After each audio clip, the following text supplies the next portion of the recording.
In front of me is Blackview Tab 6, and today I would like to show you how you can select and delete multiple photos at once.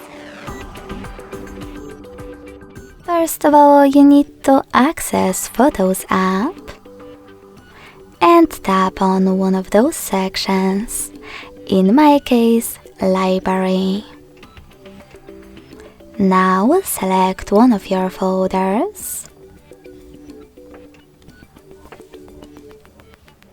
and hold one of your photos that you wish to get rid of. Finally, to select multiple right away, click on those type of dots at the top right corners. To exclude photos that you wish to keep, tap on them.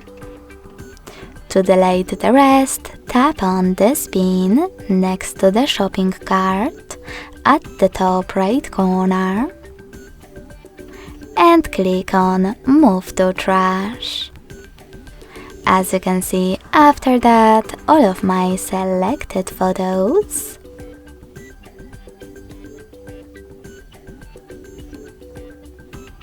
were successfully deleted. Thanks so much for watching. If you enjoyed this video, don't forget to leave a like, comment and subscribe. Bye!